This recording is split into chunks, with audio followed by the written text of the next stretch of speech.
All right, Nick Kirby here, joined by special guest Reid Maus to talk a little Chicago Cubs baseball as the biggest move of the NL Central, the offseason came a couple days ago. Before we get to that, as always, Chatterbox Sports is proudly sponsored by Deep South Commodities. DSC is a leader in renewable commodities for biofuel production, specializing in used cooking oil collection, aggregation, and sales. Please visit www.deepsouthcommodities.com for more information. Thanks, as always, to our friends at DSC. All right, Reid, our resident Cubs fan, how are you feeling on this Monday morning as we record this? Well, I felt great before I came on the show. Then he called me a special guest. No one's called me special since some teachers that I had growing up. And my dad, he's like, "You're my special little boy." But I think it was an insult, not a compliment. So it was nice to feel special in this day. But if we're talking how I feel about my favorite sports team, I'm over the moon excited about Kyle Tucker being a Chicago Cub. Yeah, the Chicago Cubs trade for Kyle Tucker. Obviously a trade that did hurt, as it should hurt if you're acquiring a player of Kyle Tucker's caliber. Isaac Paredes, or is it Isan Paredes? Isak, yep.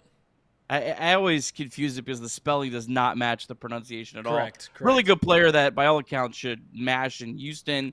And Cam Smith, a prospect that is really rising through the Cubs system. But I don't know how you view Kyle Tucker. Let's start there. I kind of view Kyle Tucker as he's not Juan Soto, but I don't think the gap between Kyle Tucker and Juan Soto is all that big. That's the kind of player I think the Cubs got. So Kyle Tucker, if you asked me even before this trade to name the best hitters in baseball, there wouldn't be too many names before you named Kyle Tucker. I mean, Kyle Tucker was on pace to have like a 9.5 to 10 WAR season last year. He only played 70 games. And everyone throws out the comparisons. Like, if you look at the last 4 years, his stats aren't too far off of what Juan Soto is. He's not the player that Juan Soto is, but like you said, it's not that far off. If you go down the list of left-handed bats in the league, it's Juan Soto, Yordan Alvarez maybe in front of them, and then it's Freddie Freeman, Bryce Harper, and Kyle Tucker all right there. Like, he's absolutely one of the best left-handed bats. And you're right, they gave up a lot, but I think we knew that, and we'll get into that later. But for everyone, Reds fans, Cubs fans, they looked at this Cubs roster, and everyone made fun of the Cubs roster, and they said, "Hey, this has a $210 million, whatever the payroll was last year." And they're like, "Where's the star player?" And that was the most fair criticism that you could make of the Cubs is they had a bunch of good players. Ian Happ's a really good player. Seiya Suzuki's a really good player. Dansby Swanson's a really good player. They had no stars, no true bona fide stars. By making this move, you get that bona fide guy in the middle of your lineup that other teams fear. And immediately, the Cubs go from meandering around the Brewers and the Cardinals and the Reds in terms of just gambling odds of who's going to win the Central to they are the bona fide favorites now to win this division. And that's what Kyle Tucker is. He's an immediate impact player. Yeah, I mean, betting odds, I think their Cubs are about even money to win the division. And if you're even money in a 5-team division, you're a pretty heavy favorite. The Brewers second, just over plus 200. I'm never discounting the Brewers ever again. Like, I don't care if that team completely gutted their entire roster. They do something with their player development that's extraordinary, and they're always going to be a thorn in both of our team's side. And the Reds are about third and about plus 600 or so. Mm-hmm. So the Cubs definitely the heavy favorite. Let's start with the plan for Kyle Tucker, because it seems like if you're a large market team like the Cubs are, you make this big trade for Kyle Tucker, you're expecting to extend him. And he's still pretty young. He's only going in his age 28 season. Mm-hmm. So he's still at a prime time to sign next season when he becomes a free agent. Are you assuming that's the Cubs' plan? No. Actually, I believe it or not, I don't think that is necessarily. Yes, I think the Cubs would like to have Kyle Tucker here long term. But you've also got to remember, and the Cubs ownership has taken a bit of flack. Ken Rosenthal really went after the Cubs last week, even before this trade, even after this trade, about there's no reason that the Cubs aren't operated in the same way that the Dodgers, Mets, Yankees, all these teams that are in major markets that have just significant payrolls. The Cubs have never given out a $200 million contract. Even the Reds have done that. The Cubs have never done that. They've given out half dozen to near 150 plus, which are significant deals, but they've never gone all the way towards that. And as a Cubs fan, every time that you hear someone looming around that's going to be a free agent, we did this 5 years ago with Bryce Harper. We're like, Bryce Harper's going to be a Cub. He comes out and says that, I'd like to play in Chicago, and we get convinced that he's going to be a Cub. Cubs were never really contenders to get Bryce Harper. Even Juan Soto this whole past year, the joke was, the Cubs are going to be in on it on Juan Soto. The Cubs are going to be in on Shohei Ohtani last year. They were never really going to sign that big of deal. So in short, it would be uncharacteristic of the Cubs to extend Kyle Tucker to some huge deal, which would make this deal make a whole lot more sense. But I also think that they're realizing that the game is going towards, like, to continue to compete, as you see, as we see, as all baseball fans see, you're going to have to pony up and pay some money at some point. And I imagine if you are a billionaire like Tom Ricketts and people are constantly calling you cheap, at some point your pride gets in the way and you go, all right, I'll pony up some money. So yes, I would absolutely love Kyle Tucker, but I don't necessarily think that that was the motivating factor. Like, I don't think the Cubs made this deal going, we are absolutely going to have Kyle Tucker for many years after this trade. Really, the big motivator was what I just said, in the fact that they needed a superstar. And the second thing was Jed Hoyer's in a walk year. Like, there's no guarantee that Jed Hoyer, the president of baseball ops for the Cubs, is going to be with the Cubs organization next year. And there's significant chatter that fans don't want Jed Hoyer around, because where has the success been? Ever since Theo Epstein left, I think the Cubs have made the postseason one time in 2020. And that I forget the complete timeline of when Theo left. But since Jed has really taken over, there hasn't been a whole lot of success. So it's kind of like, all right, we have this big market team. Why aren't we dominating this National League Central that doesn't have another big market team in here? So I think, if anything, it's a Jed Hoyer saying, all right, if this is my last year at the reins of the Cubs, we're going to go for the whole thing. So given what you've just said, there's a lot of chatter that the Cubs, this is, not they're going to be making other moves, like potentially trading Cody Bellinger or trading Seiya Suzuki. I look up and down this roster, and if you don't feel like Kyle Tucker is a guarantee beyond 2025, why the hell wouldn't the Cubs just keep all these guys if they're really going to try to go all in 2025? Well, it's plain and simple, places to play. You look at the outfield. We'll start with the outfield. Ian Happ is a Gold Glove. He's a really, really, really good outfielder, all-star. Really broke out with the bat last year. PCA, Pete Crow Armstrong, is amongst the best outfielders in baseball, and if he can put up what he did in the second half of the year offensively, then he's going to be in the lineup almost every single day. Pete Crow Armstrong is, because I think he was about a 2.5 WAR player with a terrible stick. If he can continue to do what he does with the glove, he should be out there anyways. So then you go, all right, we've got 3 right fielders for one position. Cody Bellinger, Kyle Tucker, Seiya Suzuki. Okay, Kyle Tucker is by far the best defender out of there. Cody Bellinger's maybe second. Kyle Tucker's going to play right field, I guess is what I'm getting at. Seiya Suzuki's agent has come out and said that he doesn't want a DH. Well, sorry, buddy. You're the worst outfielder of those 3. You keep telling us you're a great outfielder. We haven't seen it yet, but we want you in the lineup every single day, so he's probably going to be the DH. So then the question becomes, what do you do with first base? Is it Michael Busch or is it Cody Bellinger? Well, if you can dump off a $27.5 million deal, what Cody Bellinger has, and use it else on your team, that's not a big deal.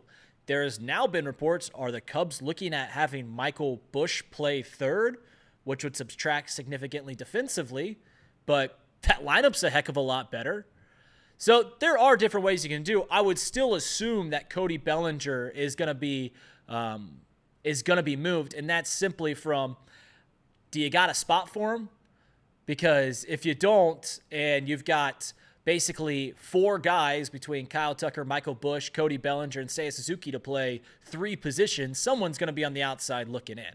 So I think that's just simply what it was.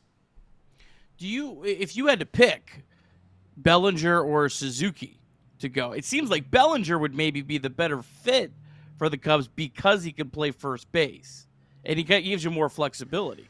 Well, he's not a better fit because look at what Michael Busch, Cody Bellinger, and Kyle Tucker all are. They're left-handed hitters. Seiya Suzuki's the second best. Seiya Suzuki's a better hitter than Cody Bellinger. And Michael Busch is cheaper. So Cody Bellinger is he's a left-handed hitter. He's the most expensive. So the best course, I think, is keep Seiya for his $18 million contract. I know he's probably just going to be a DH. He'll mix into the outfield when one of those guys need a day off. But, yeah, Cody Bellinger is clearly the odd man out. And that's acknowledging that he's a better baseball player than Michael Busch. That's acknowledging that he's a better fielder and you have more versatility with him than, say, a Suzuki.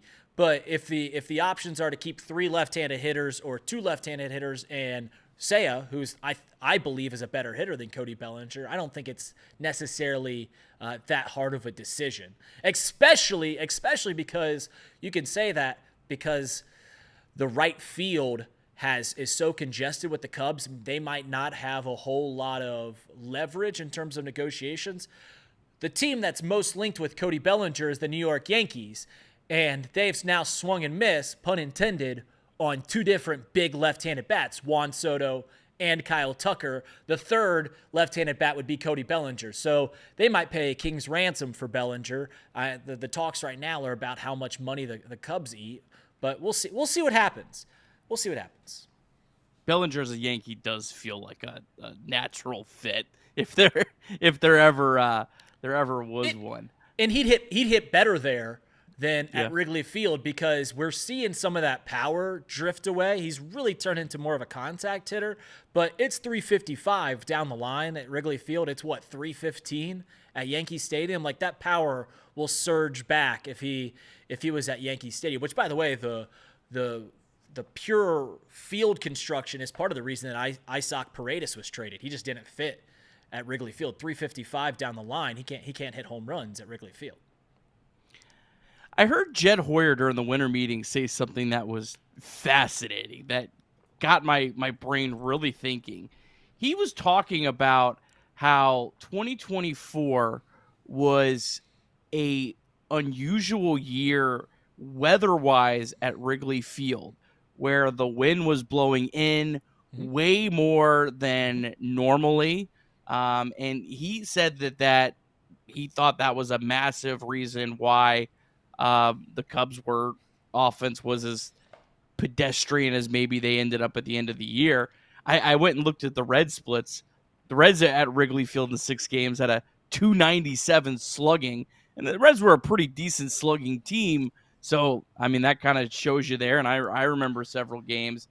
The Reds and Cubs both, in my opinion, feel like teams that offensively, as they sit right now, are bound to be a lot better than they produced in 2024.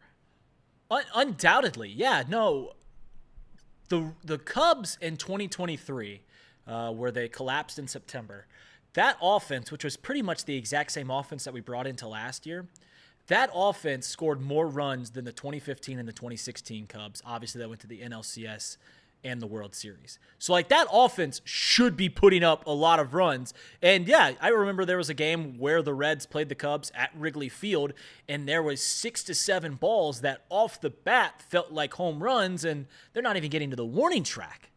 And it is an interesting year. Wrigley Field is such a unique place to play because I don't think anybody would call it a pitcher's park, but you'd also be giving it a misnomer if you outwardly called it a hitter's park. Yeah, it's easy to hit home runs to the gaps, but as I mentioned already, it's 355 down the lines. 355. So if there's any wind coming off of Lake Michigan coming inwards, yeah, it can take a major toll. What the big thing is always at Wrigley Field is once it warms up in June and July, you see the hitters hit way better, hit a lot more home runs. Sammy Sosa, I think in 1998, like 26 home runs in June. Big part of that is because Wrigley Field, where the air is a little bit easier, a little more conducive to hitting home runs, and then you can get that jet stream blowing out to Waveland Avenue, it makes it better for hitters. So, yeah, a part of it certainly was an anomaly. it certainly was an anomaly.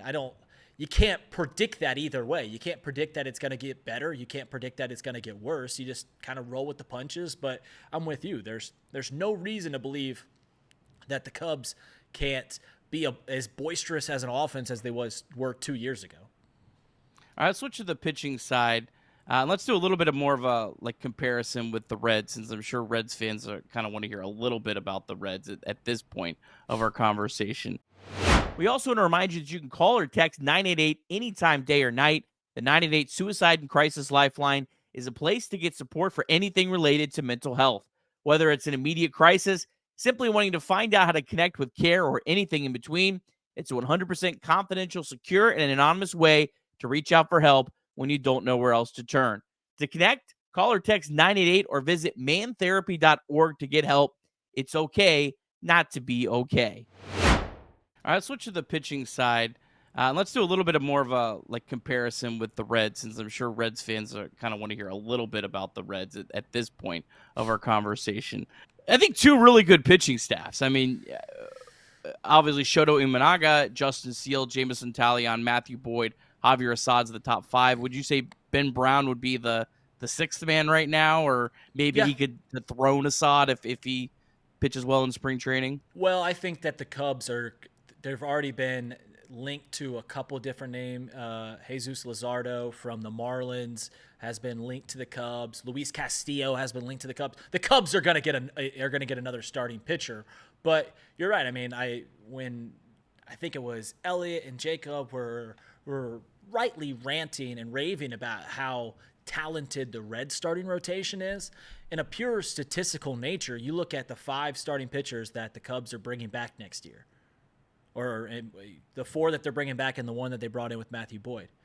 The highest ERA from last year of those 5 was 3.73. The Reds only had one guy that did better than that, when that was a great Hunter Green. Everyone else had a worse ERA. It's not the end-all, be-all stat, and part of it is you play a Great American Ballpark for half your games. But it shows just how underrated this Cubs rotation is. And I will say this about the Cubs rotation. They are all pretty much the same pitcher. Slow, 92, 91 miles an hour, to where if they do go out and get an arm, it's going to have to be a high velocity. I mean, like I said, you go and play a weekend series against the Cubs, you're going to face 91, 92 pretty much from everyone, unless Ben Brown pitches. Ben Brown's a high velocity guy.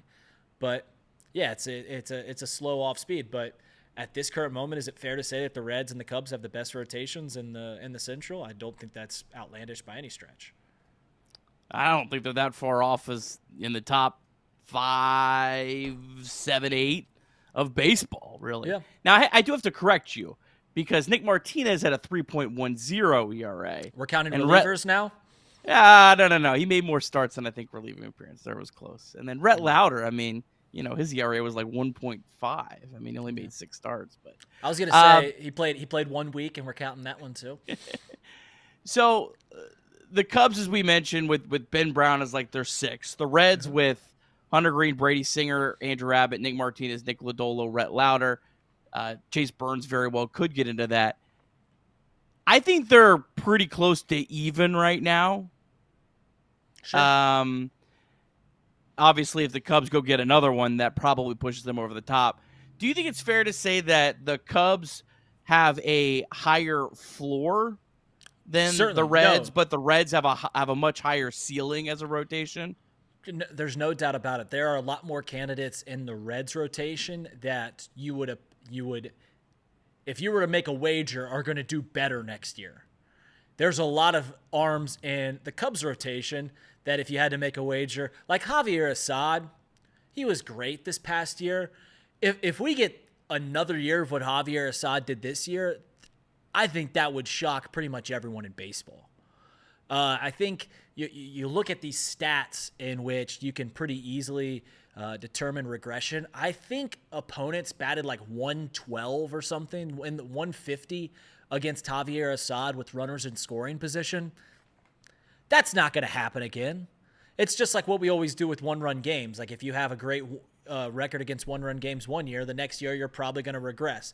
Javier Assad's a pretty significant regression candidate. But there's no doubt about it. Like, if I would give the edge to the Cubs as a better rotation right now, we could be 6 weeks into the season and the Reds not only surpass the Cubs rotation just by the pure talent that they have, but they clear it by miles, by leaps and bounds, because Hunter Green, he takes another step forward. All these names that you have mentioned that they've done a great job compiling talent-wise, it's not hard to see how they can surpass the Cubs in terms of just mere ceiling or talent, whatever you want to call it. But if we're saying keeping it to the mean, yeah, the Cubs certainly have a higher floor. Matthew Boyd's really kind of a wild card. I like that signing. I love kind of the high risk starting pitchers because, man, that are on short term deals because you can get a crazy value. And if he flops, he's a 2-year deal, and you say, yeah, it didn't work. But he hasn't thrown more than 100 innings since 2019, so I don't know how much you can count on him. But I do love that signing. Yeah, that's a fun one, and we'll see how it pays off. Certainly, that's it.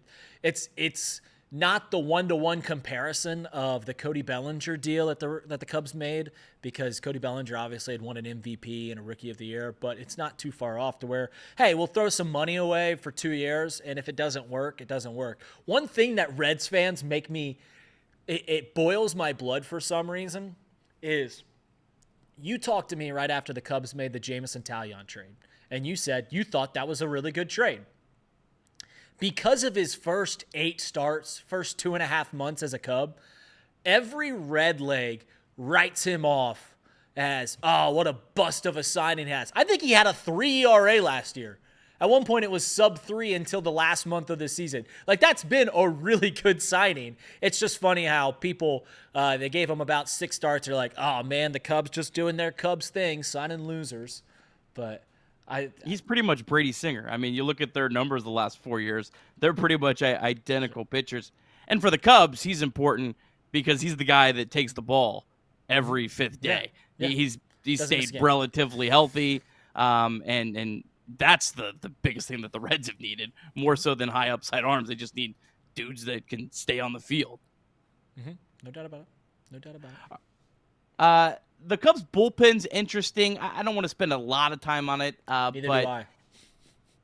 Like, they have some arms. Do you think they'll go kind of crazy and add more, or what? I mean, you could look at that and they could roll it out. That could be a great bullpen. They could roll it out and you get to the All-Star break and it's a disaster. I don't know how you would really handicap the bullpen right now. So we went into last year's season believing, one, that Adbert Alzolay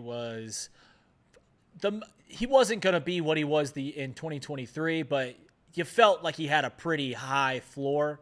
That didn't turn to be the case, and Julian Merriweather got hurt really early in the season, so you had to turn it over to guys like Porter Hodge, who was really good in the second half of the year. But are we going to expect him to take another step forward? He's got good stuff, but do we expect it? Hector Neris was a bust of a signing. So when you're looking at what this bullpen's going to look like, there's a lot of talented arms in it, but you got to have some stop gaps. You're going to have to sign a few guys to at least be able to lean on when times get tough. A couple guys you go like, all right, we know he's going to get 3 outs today, right? You're going to need a couple of those guys just because you just can't rely on young, talented arms, as I'm sure the Reds have felt for the past few years. So the bullpen, we'll see what happens there. Feels like they need to go and sign one just dominant reliever. No doubt. But that market is kind of falling apart. Maybe a guy like Kenley Jansen. I know he's old, but it feels like, I'm sure you're probably terrified because of the Craig Kimbrell, how that ended up turning out. Well, Craig Kimbrell was weird because the first year he was terrible, and then the second, it was 2021, he had a 0.6 when we traded him. He was absolutely lights out. So you come and you go. We got Hector Neris last year for $12 million, something like that. He was coming off a season where he had a 1.74 for the Astros and was their setup man, and you thought you could rely on him. Wasn't the case. Relief pitchers are the biggest crapshoot in all of baseball. It really is. It's just a crapshoot because all it takes is 1 or 2 bad outings for not only your stats to be all haywire, but for you to remember things. Alexis Diaz is a perfect example about that. His first, in the first few appearances for the Reds last year, he gave up 4 or 5 runs, and then you just look at the end of the year and he's got this balloon ERA, but it's because of 4 or 5 outings and he had 40 of them. Like it's just a crapshoot when it comes to relievers. All right, I'm gonna ask you one last question. I want you to put on your Reds hat. No, I'm just kidding. What's the one move you think the Reds should make the rest of this offseason? If you had the one move. Okay, so everyone talks about needing a big league bat. You and I talked off camera, and I don't know if this is still a rumor. I don't know where it came from. I was talking to Elliot and Jacob here at the studio, and they said, we really want Jurkison Profar. When I heard that, I about wanted to vomit for Reds fans. Why in the heck would you want Jurkison Profar? He's been in the league for 11 years, and he's had 1.5 good seasons, and you're going to buy high? I mean, he's a former number 1 overall prospect, but he's 32 years old now. That didn't make any sense. If I was a Reds fan, who would I go out and get? You've got to get another stick, right? You've got to get an outfield bat that's going to play 140 games, 150 games, and be a period in the lineup of question marks, right? You bring all these young guys and you don't know what all you're going to have. You need to get someone in there. I thought that's what the Reds got last year in Jeimer Candelario. He wasn't that. I think Reds fans probably are sold their Candelario stock too early. I think he's probably going to bounce back just fine and be okay. But you just need to go out, and I don't have the names of everyone that you're linked to, but you got to go out and just get one more stick that he's in the lineup every day. You're going to get big league at bats from him. You're going to get a professional approach at the plate because when you deal with as many young guys as the Reds have, that's all you can ask for. A mentor, someone that you can depend on every single game. All right, Reid. Well, appreciate your time. This won't count as our official Chicago Cubs 2025 preview when we go through all the teams. We'll do it again when we have a little bit better idea of what the rosters are going to look like. As much as I want the Cubs to lose every game, it would be exciting as hell if the Reds and Cubs were in a playoff race into September. I thought we were getting that in 2023, and then both teams collapsed at the end. So growing up in Cincinnati, where all my friends, all my family are Reds fans, and I've told you my origin story about how I became a Cubs fan. It's not a good one, but it is what it is. It's why I'm a Cubs fan, and they're my number 1 fan base to this day. The one thing that if I could ask for any sports, I've already gotten the World Series, so that's out of the case, is I want to go down to Great American Ballpark and watch a Cubs playoff game. Watch a Cubs v. Reds, go with my dad, who's been a lifelong diehard Reds fan, and go with him and sit there for 9 innings and hate my dad's guts and he hate my guts for the entire game. Nothing would make me happier than that right there. I really do cheer, and I've said this. Everyone knows that I do tongue-in-cheek jokes about the Reds. I want them to go 0-162. That being said, there's a palpable buzz in this city of Cincinnati when the Reds are good, unlike any other thing that I've felt. I'm a Bengals fan, and we love Joe Burrow, and we love when the Bengals are really good. When the Reds are good, and you go out to dinner, and everyone in the sports bar is watching the television because they want to see what the Reds are doing that single day. It's truly amazing. I love that as a baseball fan. But like I said, hopefully they go 0-162 next year. All right, Reds, Cubs, NLCS 2025 on deck after the Reds and Cubs beat the Dodgers and Mets in the NLDS. Let's have it. All right, Reid, appreciate you, my friend. We'll talk again soon.